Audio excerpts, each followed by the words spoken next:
보니까 이중접합 차원유를 안 썼어요. 네, 맞아요. 요즘에 유행인데. 네. 이거 왜 안 넣은 거예요? 원가죠? 그러니까 품질을 얼마나 버티는 거예요? 네. 이 차는? 이 차는 타깃이 설정이 되어 있어요. 0.8G 정도? 그거 그 일반적인 수준인데 네. SUV 같은 경우에는 너무 많이 버티면은 네. 넘어가게 돼 있어요. 안녕하세요, 모터플렉스 홍석준입니다. 제가 목소리가 좀 갔어요. 요즘에 환절기잖아요. 날씨 추우니까 다들 감기 조심하시고요. 일단 제가 지금 타고 있는 차를 좀 말씀드리면 쉐보레 트레일블레이저를 타고 있습니다. 또 타요. 최근에 트레일블레이저를 굉장히 많이 타게 되는 것 같은데 이번에는 조금 다른 이유 때문에 탔습니다. 지금 어딘가로 제가 가고 있는데 여기에 도착하면은 이 차를 개발하신 분들, 그러니까 엔지니어 분들을 만날 수 있다고 해요. 그래서 궁금한 것들을 좀 뽑아가지고 이것저것 좀 물어보려고 합니다. 여러분들도 그런 거 궁금하시잖아요. 이 차 왜 3기통 엔진이 들어갔는지, 그런 거 도대체 왜 그런지, 좀 그런 궁금증들에 대해서 물어보려고 합니다. 자, 그래서 인터뷰를 가는 중인데 인터뷰하기 전에 여러분들의 배경 지식을 좀 채워드리기 위해서 이 차의 감각 같은 것들을 조금만 설명해 드릴게요. 일단 여기 들어가 있는 파워트레인 3기통 엔진이죠. 1.35L 가솔린 터보 엔진이 들어가 있는데 이게 출력 자체는 또 그렇게 나쁘지가 않아요. 트랙스 크로스오버보다 확실히 높은 출력을 가지고 있고요.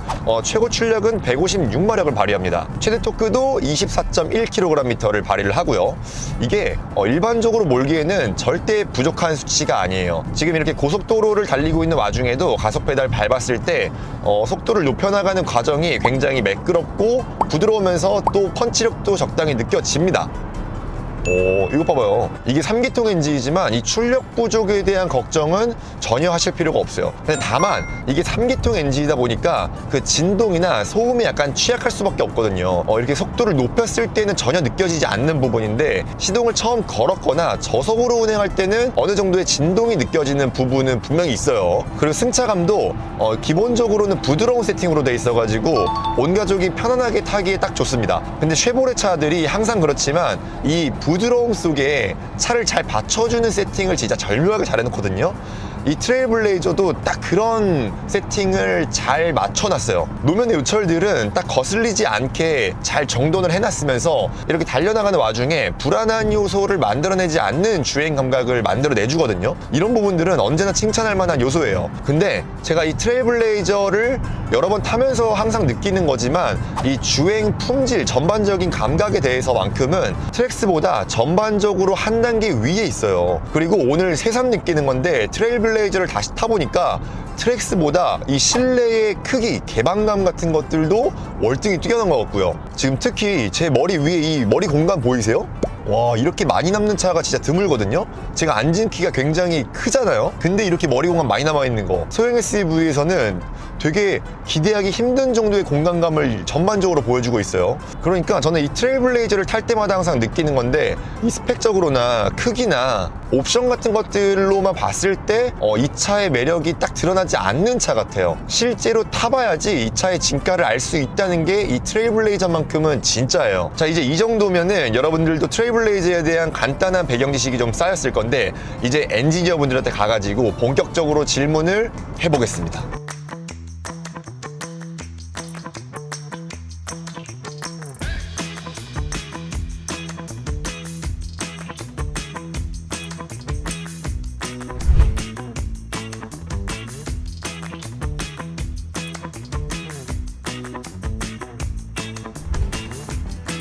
일단 간단하게 자기소개 한번 부탁드리겠습니다. 네, 저는 한국 GM 테크닉센터에서 차량 성능 개발을 관리하고 있는 조한철이라고 합니다. 반갑습니다. 안녕하십니까. 네, 안녕하십니까. 대단한 분이시거든요. 어떠세요? 담당하시는 게 어떤 거라고 하셨죠? 차량 전체 성능, 여기 네. 엔지니어 관련돼서 네. 최종적으로 그거를 컨펌하는 그리고 매니징하는 뭐 그런 일을 하고 있습니다. 그냥. 그러면 네. 지금 저희가 타고 있는 트레일블레이저 전반적인 성능 세팅을 다 담당하신 거예요? 그렇죠. 승차감부터 파워트레인 전부 다요? MVH, 라이드 핸들링, 연비, 세이프티 이런 것들을 네. 각 엔지니어들이 가지고 오면 네. 최종적으로 이 차량에 맞게 밸런스를 하는 게 제 주 네. 업무입니다. 그래서 제가 오늘 사실은 조금 무례할 수도 있는 질문들을 드릴 수가 있어요. 노코멘트 하겠습니다. 모릅니다니까 벌써? 근데 네. 사실 그런 말들이 있잖아요. 이 차 3기통이라는 거를 언제나 꼬리표처럼 따라붙을 수밖에 없는 것 같아요. 최근에 트레일블레이저 되게 많이 타봤거든요. 네네. 근데 확실히 출력적인 부분에서나 속도가 올라갔을 때 소음 측면에서는 나무랄 데가 없어요. 네네. 진동도 너무 부드럽잖아요. 괜찮은데 네. 지금 이렇게 멈췄을 때 있잖아요. 네네. 이 진동은 어떻게 못하는 거예요? 멈췄을 때요? 아이들 상태 엔진 진동 좀 어려운 부분이 많이 있거든요. 네. 3기통에 대한 그 투닝하는 데서 가장 큰 거는 기본적으로 3기통이 언밸런스하게 터지는 네. 엔진 소음과 진동. 포커스는 기본적으로 주행하는 데 있어서의 소음이 우선적으로 고려되고 거기에 로 프리퀀시의 RPM에서의 어떤 진동도 같이 투닝을 했는데 당연히 4기통 엔진에 이런 걸 비교해서는 조금 열세한 부분이 있긴 한데 네. 저희가 볼 때는 아쉬운 부분이 있지만 크게 문제 없지 않을까. 우리나라는 아무래도 시내 주행이 많고 네. 가다서다 하는 환경이 많다 보니까 낮은 RPM 영역대에서 진동을 많이 느낄 수밖에 없는 구조인데 네네. 이 궁금한 게 그거예요. 그러면 애초에 4기통으로 갔으면 됐지 3기통을 도대체 누가 결정한 겁니까? 그 GM 글로벌로 봤을 때 여러 가지 이제 파워트레인 라인업이 있는데 저용량 엔진을 개발해서 범용으로 사용할 수 있도록 하자라는 게 기본적인 프로젝트가 예전부터 생겼던 거고요. 네네. 차량을 계속 생산하고 판매하는 데 있어서 에미션 규제 네. 가장 크죠.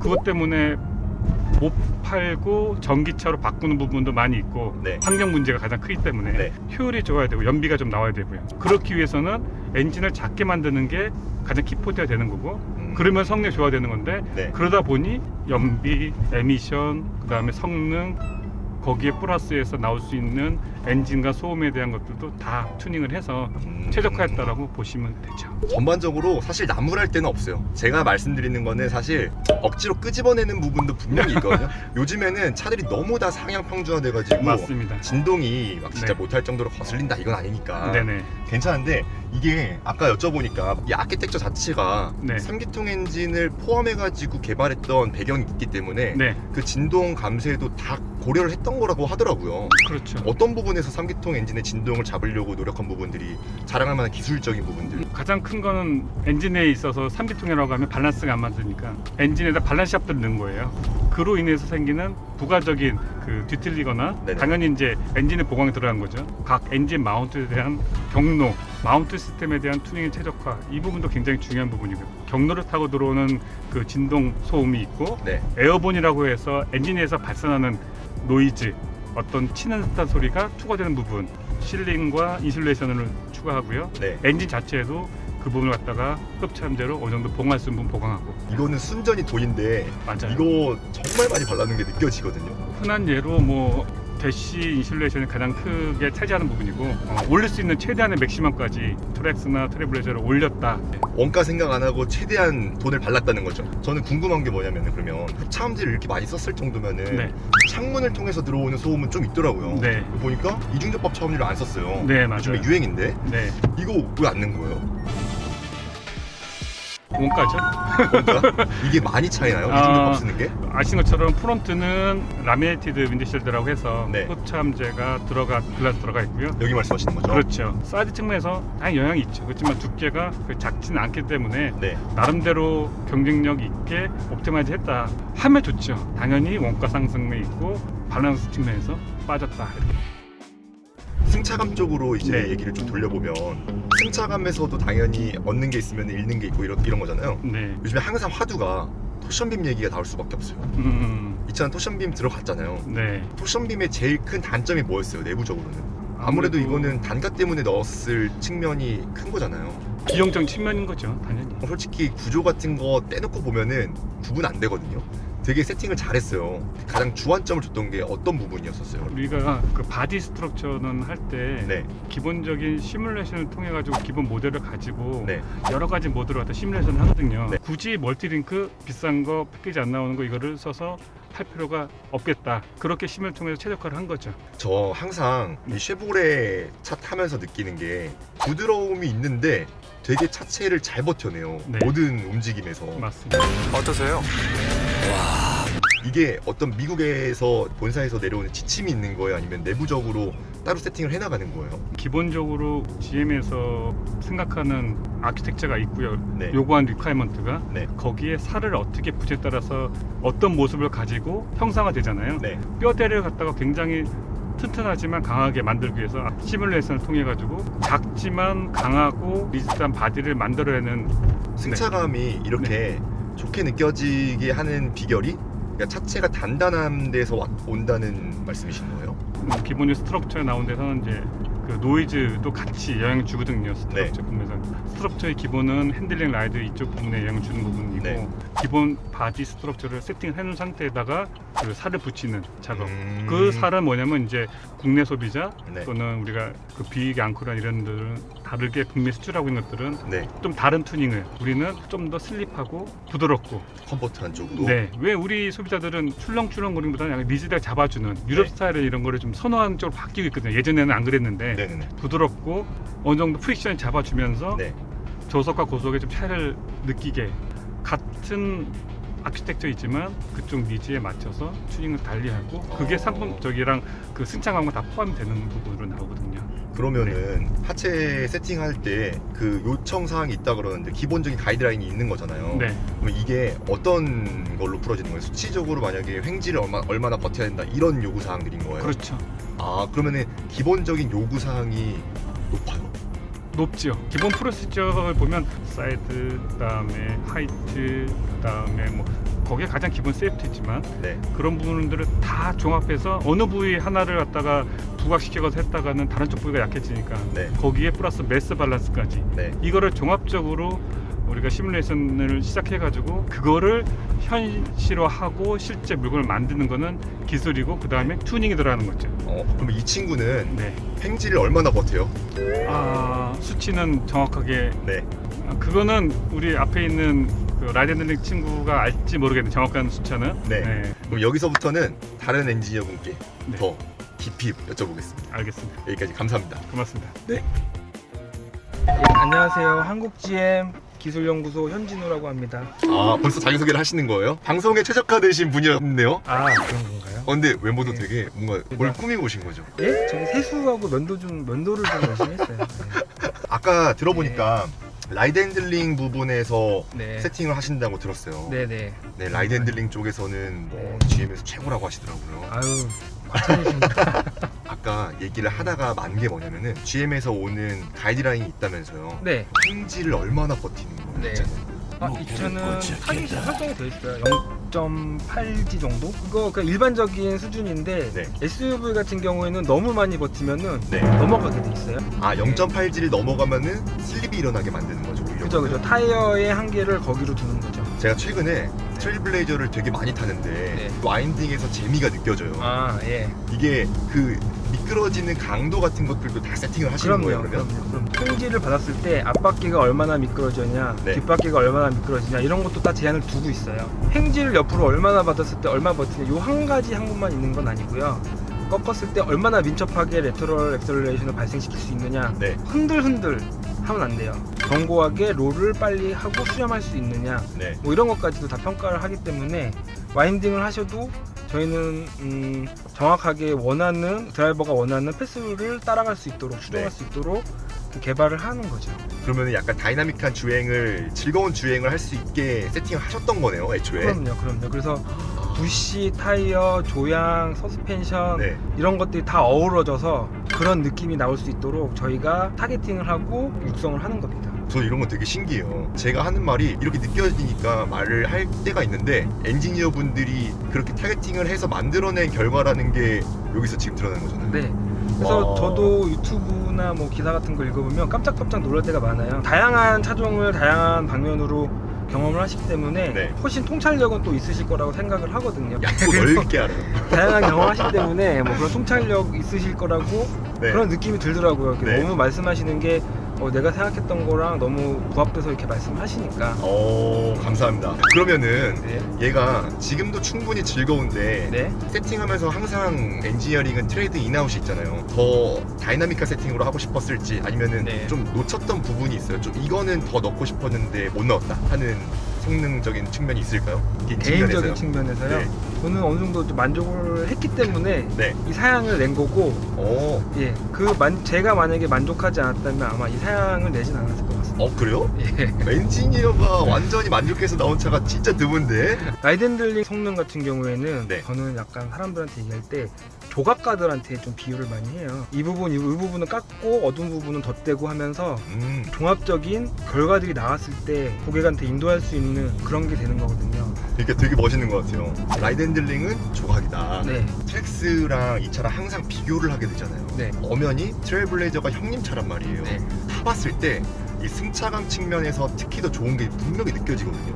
쓰이는 부품 같은 것들도 비싼 걸 쓴 거예요. 기본적으로 아키텍처를 공유하고 있기 때문에 네. 부품은 특별히 더 비싸거나 싸거나 그렇진 않아요. 트레일블레이저 같은 경우에는 오릴 드라이브 사양에 제트링크라는 게 들어가요. 횡방향으로 좀 더 하중을 좀 더 받아줄 수 있고 네. 그로 인해서 핸들링 성능도 개선할 수가 있고 또 라이드 성능을 또 개선할 수 있는 그런 부분들이 있어요. 저 항상 궁금했는데 네. 제트링크를 넣어야 될지 말아야 네. 될지 고민하시는 분들이 굉장히 많거든요. 네. 이걸 넣었을 때 확실히 승차감이 달라져요. 토션빔이 갖고 있는 태생적 한계가 있는데요. 네. 토션빔은 부시 두 개로 차 뒤에 있는 하중을 전부 다 잡고 있는 거거든요. 네. 버티고 있는 거거든요. 엄청나게 그 부시들이 딱딱하게 개발이 돼요. 근데 제트링크를 닮으로써 그 부시를 좀 더 유연하게 사용할 수가 있는 거거든요. 오, 토션빔의 단점이라고 제가 말하는 부분이 그거거든요. 토션빔은 양쪽이 연결돼 있잖아요. 네, 그래서 이쪽에서 느껴지는 진동이 자꾸 연결됐을 때 되게 네. 불쾌하게 느껴지는데 그럴 수 있죠. 트레일블레이저 탈 때 그게 안 느껴져요. 그게 그 부시를 연하게 만들었기 때문인 거예요. 연하게 만들고 제트링크를 닮으로써 연하게 갈 수가 있는 거죠. 상쇄가 되는 거예요. 그죠. 그러니까 전반적인 성능은 다 지켜내면서 부드럽게 승차감도 만들 수 있다. 올릴 수 있고 지켜내는 것뿐만 오. 아니라 승차감을 올릴 수 있고 그다음에 절대적인 성능도 올라간다. 그렇죠. 레터럴로 받쳐줘서 스프링 상질량과 하질량에 네. 따로 노는 현상들을 또 잡아줄 수가 있는 거죠. 그렇기 때문에 핸들링 오. 성능도 좋아지고 그러면은 엔지니어로서 네. 제트링크 넣는 거를 무조건 추천한다. 충분히 투자할 만하다. 저는 이렇게 생각합니다. 엔지니어 분 입장에서는 일단 이게 만족스럽다고 말씀하셨으니까 서스펜션 튜닝하거나 이러신 분들 보면은 네. 어떻게 생각되세요? 라이드 핸들링 성능이라는 거는 정답은 없어요. 네. 그 운전자가 원하는 조각상의 모양이 좀 다르면 나름대로 튜닝을 해서 타는 것도 뭐 좋은 대안일 수 있다고 생각합니다. 솔직히 애프터마켓에서 서스펜션을 바꾸는 게 약간 겁나는 게 차의 밸런스를 깨트릴까 봐. 망가지죠. 예. 혹시 타이어를 교환하신 다음에 네. 타 느낌이 달라졌네 이런 느낌 받으신 적 있으실까요? 엄청 느끼죠. 예, 그러니까 그러한 부분들이 추구하는 방향에서 좀 달라질 수 있다고 보시면 될 것 같아요. 예를 들어서 저희는 타이어를 개발할 때 연비, 제동, MVH, 라이드 성능, 눈길 성능, 빗길 성능들을 네. 모두 다 만족을 해야지만 고객한테 그 차가 인도가 될 수 있거든요. 네. 그 원하는 성능은 취할 수 있을지 모르겠는데 네. 다른 성능들은 어떻게 되는지는 개인으로서 검토하기는 굉장히 힘들거든요. 똑똑한 사람들이 네. 이렇게 많은 논의와 데이터를 통해 가지고 만들어 놓은 세팅이니까 가능하다면 이게 최적일 수 있겠다. 네, 그런 말씀이신 거죠. 네, 그렇죠. 그러면 타이어도 가능하다면은 오이 타이어로 계속 끼는 게 좋겠네요. 저희는 이제 그렇게 말씀을 드리고 있죠. 네, 그거는- 엔지니어님은 그러면은 네. 타이어 갈 때 오이 타이어로 바꾸세요. 저도 물론 선택을 할 때 비용적인 측면과 네, 예, 그런 걸 고려를 해서 사이즈도 좀 바꿔보기도 하고 네. 예, 그렇게 해서 타고 있습니다. 개인적으로는 좀 물론 서스펜션이랑 세팅을 좋아해서 네. 예, 컴포트한 성향으로 좀 가고 있습니다. 그 하체 세팅할 때 네. 가장 중요한 건 뭐다? 가장 중요한 거 하나만 성능을 가지고 튜닝을 하거나 개발을 했으면 이렇게까지 어렵진 않았을 것 같아요. 네. 그러니까 모든 성능이 골고루 누구도 불만을 가지지 않을 수 있는 그런 성능. 그러면 이렇게 말씀을 드리는 게 나을 것 네. 같아요. 쉐보레의 하체 세팅은 이게 핵심이다. 안정감? 어떻게 운전을 해도 이 차가 흐트러지지 않을 거라는 네. 경쟁차들 대비해가지고 확실히 하체 세팅만큼은 자신이 있다. 제 생각에는 우리가 최고라고 생각을 하지만 다 나름대로의 노하우를 가지고 개발을 했다고 그렇게 이해를 하고 있습니다. 이거는 이직을 생각하신 지금 구석이신가요? 아닙니다. 저희 이번에 페이스리프트 나오면서 하체 세팅에 투자를 엄청 했더라고요. 네. 뭐가 바뀐 거예요? 19인치가 우선 타이어 개발이 새로 들어간 거고요. 네네네. 타이어를 저희가 채택할 때는 그냥 가져다 꽂아가 아니라 네. 한 2년, 3년 정도 되는 개발 기간을 가지고 가요. 19인치 타이어는 또 이제 하중이 높기 때문에 네. 프론트에 있는 차체들을 강성을 또 보강을 했어요. 안 그래도 이거 마운트랑 바꿨다 예. 그러더라고요. 서스펜션이 닿는 마운트 위치에 대한 보강을 들어간 거죠. 돈을 더 썼다는 거네요. 그렇죠, 그렇죠. 확실히 그러면은 트랙스보다 형님 차다운 느낌을 저런 데서 또 뽑아낼 수 있겠네요. 그렇죠. 알겠습니다. 예. 오늘 인터뷰 감사합니다. 예, 감사합니다. 고생하셨습니다. 예.